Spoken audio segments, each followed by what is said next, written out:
CHAPTER 15.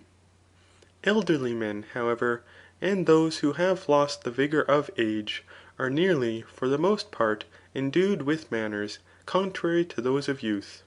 For because they have lived many years, have been deceived in many things, and have erred, and because the greater part of human affairs is bad, hence they do not firmly assert any thing, and estimate all things less than is proper.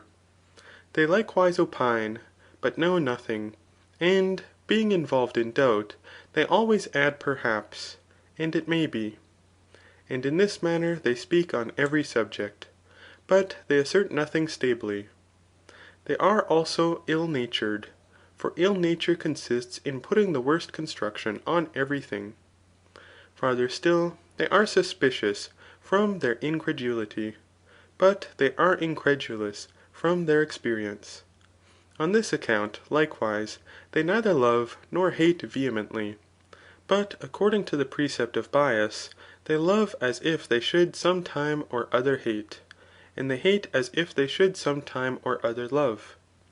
They are also pusillanimous, because they have become abject through length of years, for they desire nothing great or illustrious, but those things only which are necessary to the support of life.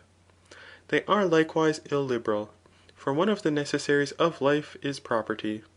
But at the same time, from experience, they know how difficult the acquisition of wealth is, and how easily it is lost. They are also timid, and are afraid of every thing beforehand. For they are affected in a manner contrary to youth, since they are frigid, but youth is hot, so that old age prepares the way for timidity, for fear is a certain refrigeration.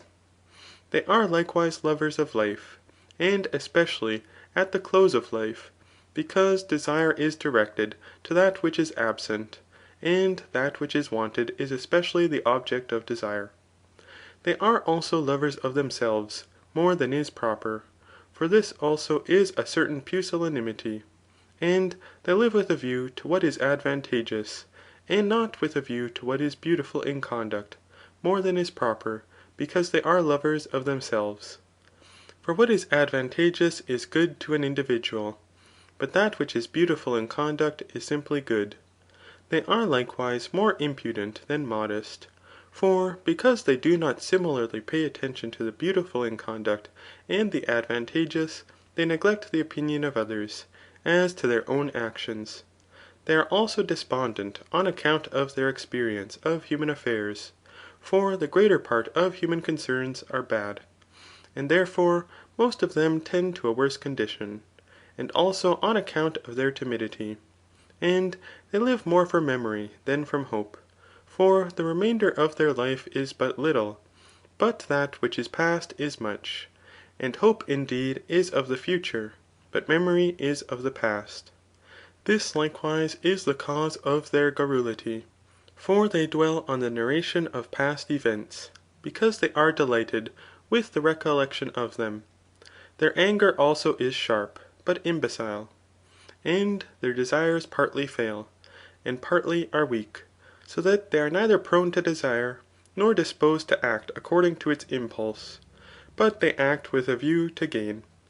Hence those who are so far advanced in age appear to be temperate, for their desires become remiss, and they are subservient to gain. They likewise live more from reasoning than from manners, for reasoning is directed to that which is advantageous, but manners are directed to virtue. They injure others also from malevolence, and not from insolence. Old men likewise are compassionate as well as young men, but not from the same cause. For young men are compassionate from philanthropy, but old men from imbecility, for they fancy that all evils are near them, and this was the definition of a compassionate man. Hence also they are querulous, and are neither facetious nor lovers of laughter, for the querulous disposition is contrary to that which is addicted to laughter. Such, therefore, are the manners of young and elderly men.